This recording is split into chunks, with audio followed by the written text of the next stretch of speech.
सामुदायिक स्वास्थ्य केंद्र सपोटरा को उप जिला चिकित्सा केंद्र में क्रमोन्नत किया गया है। उप जिला अस्पताल मंडल को भवन निर्माण हेतु 40 करोड़ रुपए दिया गया है। 40 करोड़ रुपए। उप जिला अस्पताल सपोटरा मंडल में प्रसूति एवं स्त्री रोग विशेषज्ञ सहित 5 चिकित्सकों की नियुक्ति तो होगी। प्रत्येक ग्राम पंचायत में पशु उपकेंद्र खोला जाएगा। हमें ये भी ध्यान रखा है कि हमारा किसान, जो कि किसान के पास एक दूसरा कोई अगर काम है तो वो पशुपालन का काम है। उससे किसान अपनी अर्थव्यवस्था को संभालने का काम करता है। तो हमने कहा यह क्षेत्र हमारा ऐसा है जहां पशुपालन के लिए जाना जाता है। हर किसान के पास पशु होते हैं, तो पशु बीमार अगर होता है तो उसकी सुविधा उसको वहीं मिले, तो उसके लिए पशु उपचार केंद्र खोलने का काम किया है। गुड़गांव में प्रथम श्रेणी पशु चिकित्सालय को क्रमोन्नत किया गया है। यही नहीं मेरे भाइयों, सपोटरा विधानसभा में समसा से 32 विद्यालयों में नवीन भवन निर्माण कार्य कराए जाएंगे। इसके लिए 5 करोड़ 64 लाख रुपए मंजूर किया है। सपोटरा विधानसभा में 67 विद्यालय जो जर्जर है उनके भवनों की मरम्मत के लिए 3 करोड़ रुपए स्वीकृत किया है। जल एवं विद्युत विभाग के लिए जल मिशन के तहत इसमें 56 करोड़ रुपए मंजूर किया है और इसमें 132 सपोटरा विधानसभा क्षेत्र गुड़गांव में विद्युत आपूर्ति के लिए 132 केवी GSS स्वीकृत किया है। इसी तरह महिला बाल विकास में 5 नए आंगनबाड़ी केंद्र, परमिट रोडवेज बस स्टैंड हेतु स्वीकृत। सपोटरा क्षेत्र में मटाल में 3 नवीन रोडवेज बस स्टैंड भी बनेंगे। ये माह 25 किलोमीटर घटाकर गुड़गांव में ये भी किया गया। भोजपुरा में, सपोटरा में इसमें भी हमने पुलिस विभाग में कुछ चौकियां बताने इस तरह के भी किए हैं। मैं आपसे कहना चाहता हूं, एक बार जरा देख लेना, हमने इतने सपोटरा के अंदर, विधानसभा के अंदर, पूरे विधानसभा के अंदर जो हमने काम मंजूर किए और ये मंजूरी नहीं, आज हमारे यहाँ मुझे प्रभारी सेक्रेटरी भी मिले और हमारे प्रभारी मंत्री भी है। ये जगह चिन्हित भी करेंगे और जल्दी से जल्दी इनका शिलान्यास भी होने वाला है। इसलिए ये जल्दी काम पूरे हो। मित्रों, मैं आपसे इतना कहना था, क्योंकि जब चुनाव आते हैं तो कुछ लोगों की, कुछ पार्टियों की फितरत ऐसी बन गई है कि उनके पास कहने को कुछ नहीं। अभी आपने देखा होगा, हमने विधानसभा के अंदर हमारा बजट पेश किया है। इसमें कांग्रेस के लोगों ने भी उसकी तारीफ की है और तारीफ इसलिए नहीं की, तारीफ उन्होंने इसलिए की है कि हम राजस्थान को अपना राजस्थान मानते हैं। राजस्थान की 8 करोड़ जनता को हम अपनी जनता मानते हैं और हमने हर विधानसभा में जहां आवश्यकता थी, हर विधानसभा में हमने काम करने का बजट दिया है जिससे हमारी जनता को पूरा का पूरा लाभ मिले। लेकिन उनको बजट में बोलने के लिए कुछ नहीं, क्योंकि उनके यहाँ भी हमने काम किया है। लेकिन मैं आपसे यही कहना चाहता हूं, वो झूठ के सिवाय और कुछ नहीं कहते। जब भी कोई अच्छी बात आती है तो वो बरगलाने का काम करते हैं। और आपने देखा हो, पिछली बार उन्होंने बरगलाया था कि किसान का हम ऋण माफ करेंगे। मैं आपसे पूछता हूं कि ऋण माफ उन्होंने किया?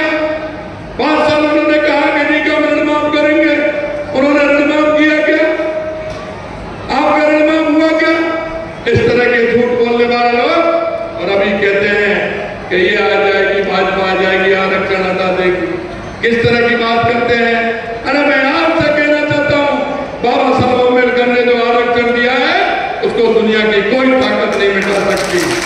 जिस तरह की ये भाषा बोलते हैं, जनता को बरगलाने का काम करते हैं। मित्रों, मैं आपसे यही कहना चाहता हूं, कांग्रेस ने हमेशा जनता को ठगने का काम किया, जनता को बरगलाने का काम किया। आपने देखा होगा, इन्होंने गरीबी हटाओ का नारा कब से दिया है।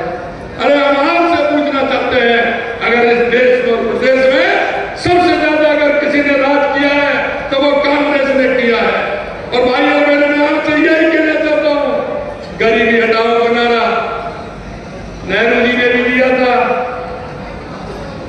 राजू ने भी दिया था, राजीव जी भी दे करके चले गए, बीच में मनमोहन सिंह जी भी आ गए, अब सोनिया गांधी भी दे रही है, और अब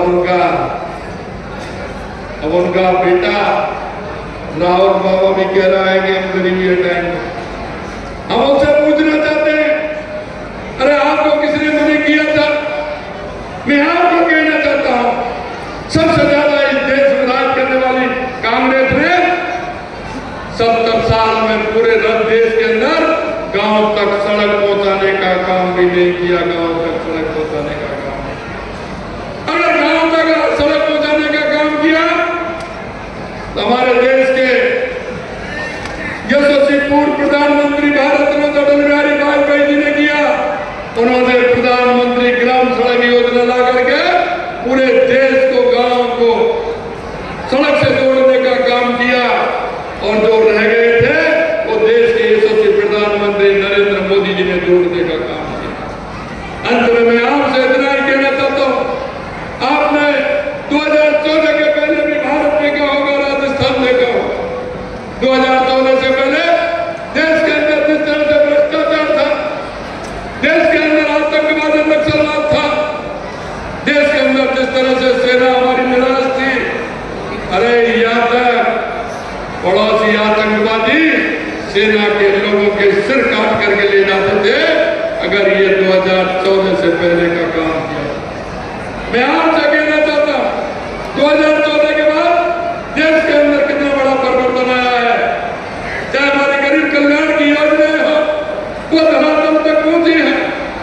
वो इसलिए कि राजीव गांधी जी कहते थे कि हम 1 रुपया बेचते हैं, 15 पैसे गांव तक पहुंचते हैं।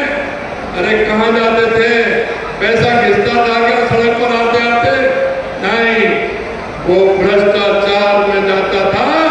लेकिन आज जितना पैसा केंद्र से आता है, खाते में उतना का उतना पैसा आता है। भ्रष्टाचार को देश के यशस्वी प्रधानमंत्री नरेंद्र मोदी जी ने समाप्त करने का काम किया। मैं आपसे यही कहना चाहता हूं, हमारी गरीब कल्याण की योजना, हमारे विकास की योजना, दुनिया में बढ़ता हुआ आतंक, देश में बढ़ता हुआ आतंकवाद और नक्सलवाद को समाप्त करने का काम किया, और दुनिया में बढ़ता हुआ भारत का गौरव देश के यशस्वी प्रधानमंत्री नरेंद्र मोदी जी ने बढ़ाया। इसलिए मैं आपसे कहना चाहता हूं, हम सब मिलकर के राजस्थान को आगे बढ़ाएं, विकसित राजस्थान बनाने का काम करें।